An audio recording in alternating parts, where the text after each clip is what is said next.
Bene, allora io direi di procedere subito. Abbiamo la professoressa qua che arriva da Castelfranco Veneto, Elsa Stocco. Ci siamo conosciuti in diversi seminari in giro per l'Italia e proprio non più tardi di un anno fa ho detto devi venire anche ad Aiello a fare una tua relazione. Lei ha realizzato numerosi, ma veramente tanti orologi nel Veneto, in particolar modo nella zona pedemontana del Veneto, abitando a Castelfranco Veneto, e ha anche realizzato qualche orologio monumentale, ho ben presente uno in una rotonda tra l'altro, e oggi invece ci parlerà di un restauro della corte del Collalto a Susegana, vicino.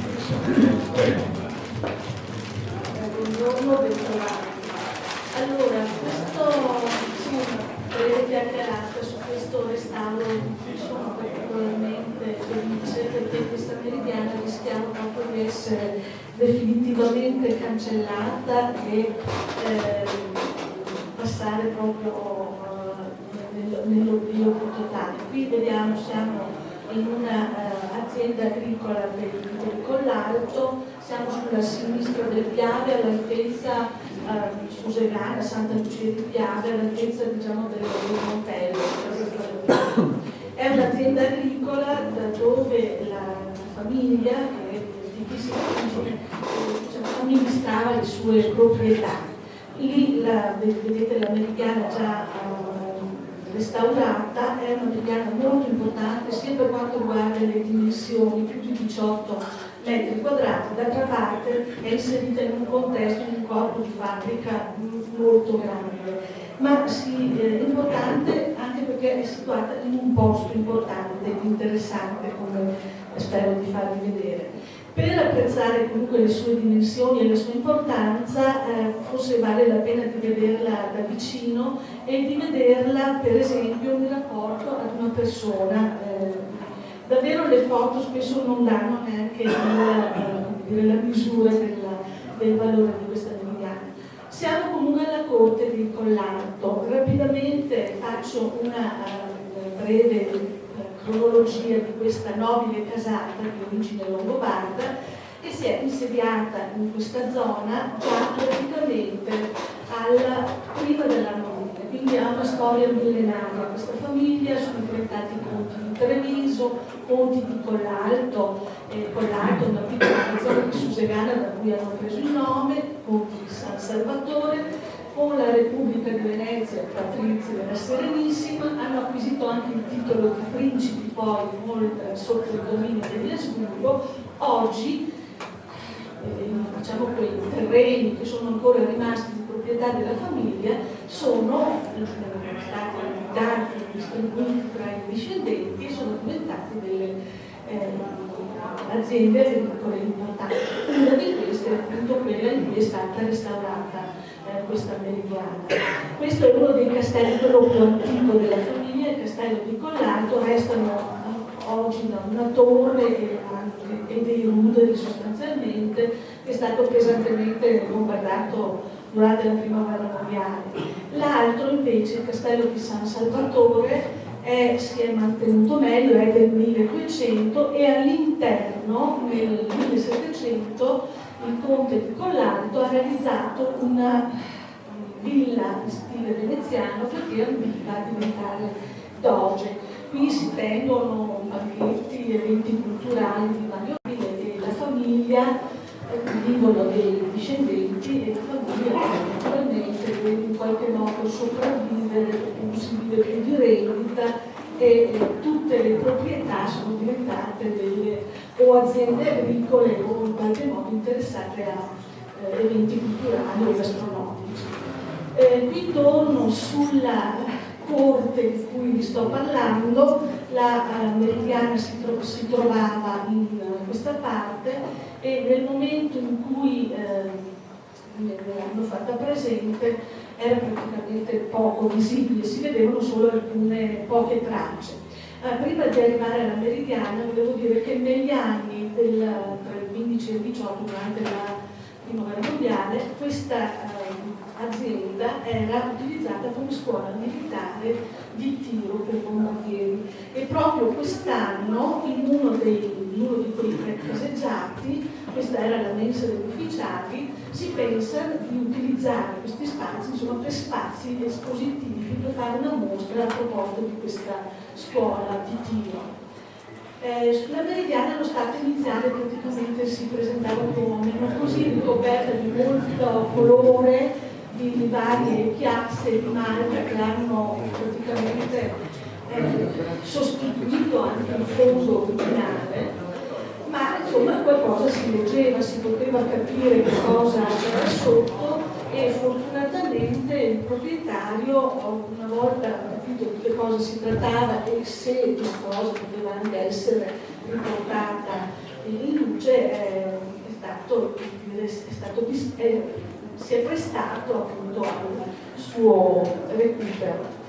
Le tracce delle linee orarie erano abbastanza evidenti laddove il fondo originale non era stato sostituito, e c'erano anche delle tracce di colore che erano incise, e nella prima pulizia si sono potuti vedere anche, io ho provato a capire se in certe posizioni c'erano ancora tracce di scritte, di notti, di ore, eccetera.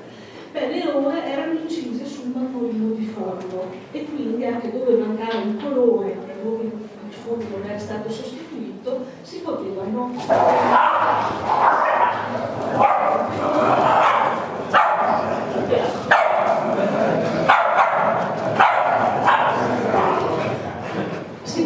tranquillamente integrare.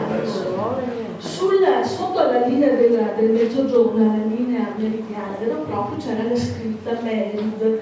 Poi in altri punti dove si poteva pensare che ci fossero altre scritte è stato ripulito, fatta una prima pulizia.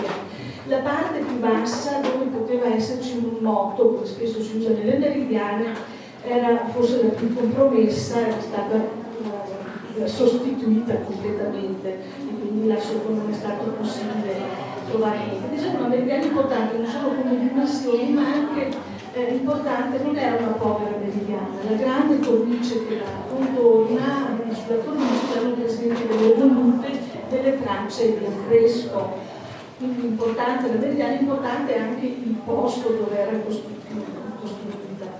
Quindi valeva la pena di recuperarla velocemente, la prima pulizia del quadro, per capire quali erano le caratteristiche, il calcolo mnemonico, che è una parte che mi ha riguardato direttamente. In pratica io dovevo valutare la correttezza del tracciato che era presente e calcolare la posizione dell'onomone, quello che poteva consentire alla meridiana di riprendere le sue funzioni.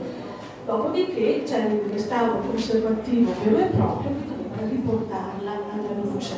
Devo dire che sì, ho fatto la valutazione della correttezza per calcolare la posizione dello stile, ma si era partiti con l'idea che quello che c'era doveva essere riportato in luce così come l'avevano corretto o no, come l'avevano pensato i ministri. Devo dire che questo è stato un restauro reale vero e proprio. Sulla datazione ci sono ancora lavori in corso. Comunque il sistema orario utilizzato, che è un sistema a ore italiche, e il materiale usato per il fondo, le volute che sono presenti nella cornice, ci hanno fatto pensare di datare questa meridiana nella seconda metà del Settecento. Guardando le mappe, voi sapete che nel fine Settecento il Ducato di Venezia è stato conquistato da Napoleone e ceduto alla Francia. In quegli anni è ceduto, scusate, all'Austria. In quegli anni i cattolici hanno fatto delle mappe molto dettagliate di tutta la Serenissima, e qui nella zona di Mandre, dove appunto ci sono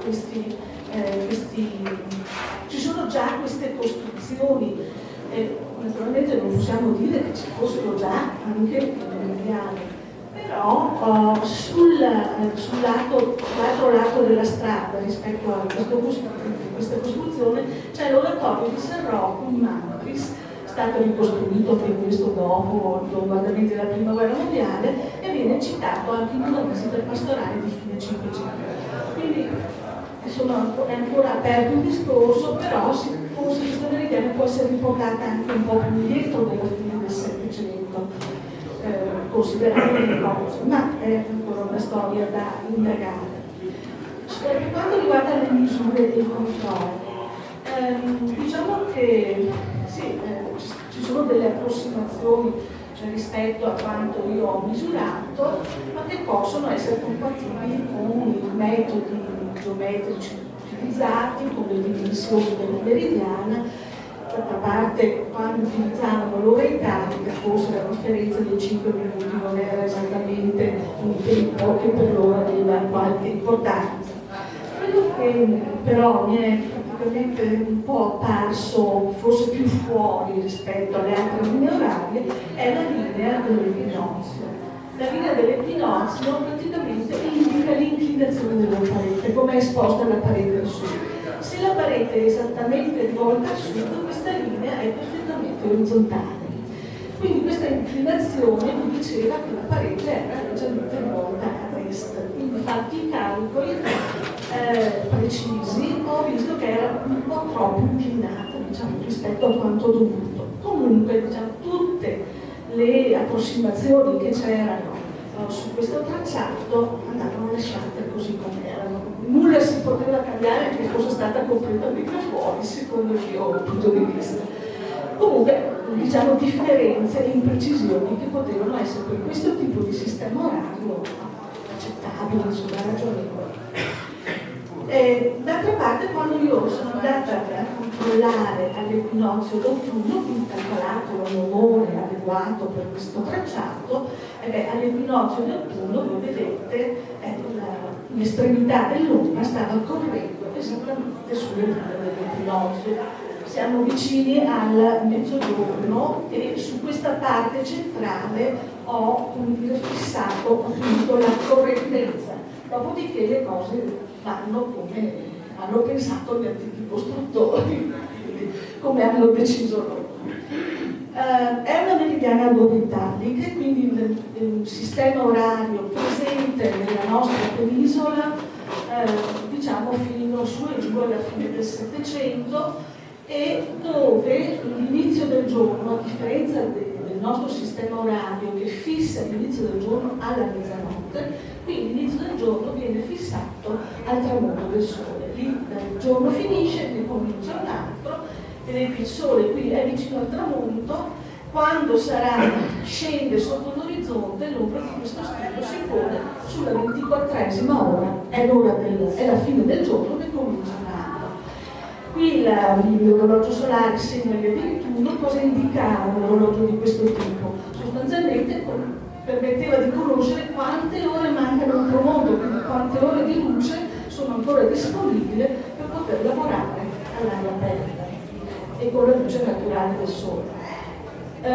Diciamo che avere il cappello sulle 23 per esempio è un modo di dire che forse è legato a questo sistema orario, perché alle 23 il sole è vicino al tramonto e quindi si abbassa la tesa del cappello per proteggere gli occhi. Ma per descrivere un po' questo sistema orario vorrei usare le parole di Goethe, che viene in Italia alla fine del Settecento e poi scriverà questo libro a visitare le bellezze artistiche e naturali dell'Italia, e praticamente scrive così a proposito di questo sistema orario. Ed è proprio, ci sta a pennello per noi, diciamo, in un paese in cui durante il giorno si gode, è di singolare importanza il cadere della notte. Cessa il lavoro e la giornata è finita. In una eterna e fosca nebbia, questa giorno-notte per noi è sempre lo stesso. Sto parlando di lui che vive praticamente in paesi d'oltralpe dove ci sia una nebbia che sia giorno-notte, in fondo non c'è nessuna differenza. Ma qui invece, come subentra la notte, il giorno è bello finito. Sono passate 24 ore il tempo si comincia a contare da casa, suonano le campane, si recita il rosario. Poi scrive altre cose, dice il suo uso è intimamente connesso alla natura e di fatto misurare le ore che mancano al tramonto vuol dire dare la possibilità a chi lavora soprattutto la terra di capire quanto tempo ha ancora a disposizione per vivere all'aperto. Qui vedete il invito di un amico osservato a Forte con le rovine di Roma ha visitato in questo viaggio. Ma in questo testo lui descrive anche una sorta di regolo con cui è capace di trasformare l'ora didattica nell'ora che invece non usava, quella che poi usiamo anche noi oggi, l'ora cosiddetta alla tedesca o alla francese. E se sentiva battere le 3 di notte, a seconda della stagione, lui era in grado di sapere qual era l'ora, vuol dire che il sole era tramontato da 3 ore, era in grado di capire qual era l'ora che avrebbe segnato il suo orologio. Per scopi didattici io ho preparato una sorta di regola sicuramente più semplice di quello proposto da Goethe, comunque una tabella dove viene indicata l'ora del tramonto a seconda delle date, ogni 10 giorni, per ogni mese. In pratica c'è questo disco che può girare sopra a un disco sottostante, sotto ci sono le nostre ore o il tramontane, sopra le ore italiche, si porta l'indice dell'ora 24esima sull'ora del tramonto indicata dalla tabella per quella data, per quel periodo, ed è subito possibile capire quale all'ora itanica, quale ora civile corrisponde del nostro orologio e viceversa. Perché questa proposta, diciamo, didattica? Perché arrivo alla fine? Perché questo posto, questa azienda agricola è anche una fattoria didattica e si presta a seguire i ragazzi, a far conoscere ai ragazzi le tradizioni della cultura rurale e agricola, per cui i ragazzi possono conoscere la filiera dei prodotti che dalla terra poi vengono sulle nostre tavole e apprezzare anche qual è l'importanza della cura della terra e dell'ambiente. Beh, io penso che in un posto come questo la Meridiana ci stia davvero a pennello, perché rappresenta l'anima, lo spirito. Dalla terra questa azienda trae la propria linfa vitale. E la Meridiana segnando l'alternarsi del giorno e della notte, quindi le ore della luce e del ritrovo, i momenti delle stagioni in cui la terra comincia a rifiorire, a dare nuovi frutti. E dove meglio di questo posto che vive sui prodotti della terra ci sta una Meridiana che scandisce proprio il tempo della vita del rigenerarsi e quindi fortunatamente dico è stata riportata alla luce perché rappresenta secondo me l'anima di questo posto e poteva essere purtroppo dimenticata, perché a volte è facile dare un colpo di spugna, dare un colpo di colore e tirarsi fuori anche dal pubblicismo. E quindi sono particolarmente felice perché l'anima di questo posto è tornata a battere, a respirare. Grazie.